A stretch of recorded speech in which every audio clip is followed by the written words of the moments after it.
Prophet said, لا تقوم الساعة حتى تزول الجبال عن أماكنها. The end of time won't come until you see mountains removed from their places. When I was in Mecca, there's mountains have been removed from Mecca. Quwa'iquan, one of the mountains that's known as the Ahad al-Akhshabain. When the angels came to the Prophet ﷺ and they asked him if he wanted to see the mountains that they would يطبقهما على قريش. One of them was Abi Qubays and the other was Quwa'iquan. Quwa'iquan has been removed. It's gone. It's no longer there. The mountain is gone. A mountain that the Prophet ﷺ walked in its shade. A mountain that the Prophet ﷺ probably climbed as a boy. This mountain is now removed. Then the Prophet ﷺ said, لا تقوم الساعة حتى تزول الجبال عن أماكنها. These are signs for people to reflect. The Prophet ﷺ, I was on the Arabian Peninsula with my family, walking on the beach, and I came upon people in a public beach having sexual intercourse. In a public beach on the Arabian Peninsula. I'm not making this up. This is the level of fasad that is happening on our planet.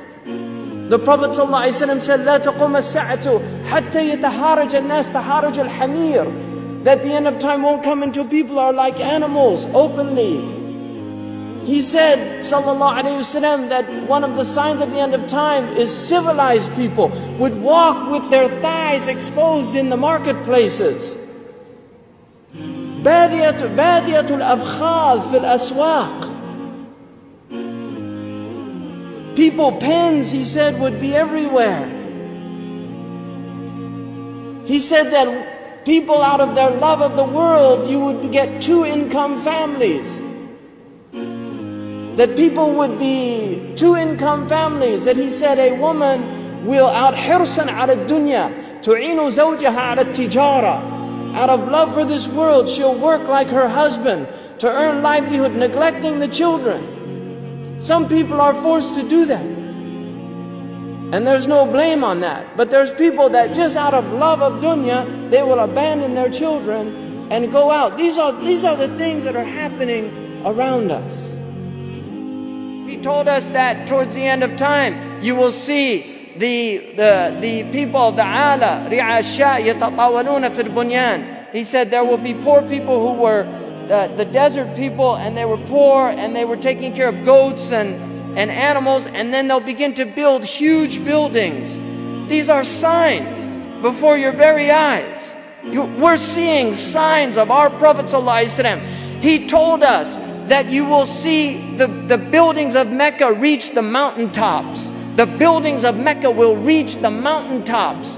And this is happening in our lifetime. When I first went to Mecca, there were no buildings even close to the tops of the mountains of Mecca. And now it's filled with buildings that are beginning to reach the mountaintops. I was on one of the tallest mountains in Mecca, and you can see the clock tower now surpasses the mountains. The Prophet ﷺ said in a hadith, he said, إِذَا رَأَيْتُمْ مَكَّةَ بُعِجَتْ كَظَائِمًا. If you see Mecca, if you see its mountains with holes pierced through them, this is what it means. بُعِجَتْ كَظَائِمًا وَيَتَسَاوَى بُنْيَانُهَا رُؤُوسَ جِبَالِهَا. And you see the buildings reach or in a riwayah ta'lu, they will actually surpass the mountaintops. And then he said, فَقَدْ أَظَلَّتَ السَّاعَةُ. It means that the sa'a has cast its shadow. Imam As-Suyuti says in this, هي عبارة عن دنو الساعة. It means that the hour is near, it's coming close. But if you took that literally, and in hadith tradition, in the usuli tradition, asur al-kalam al-haqiqa, that if the Prophet says something, you should always interpret it literally, unless there's a reason to go to a metaphorical interpretation. Now we have the clock tower casting a shadow over the Kaaba. So the clock tower, what do they call it in Saudi Arabia? As-Sa'a. لَقَدْ أَظَلَّتَ السَّاعَةُ. You could take it literally. The clock has cast its shadow over the Kaaba.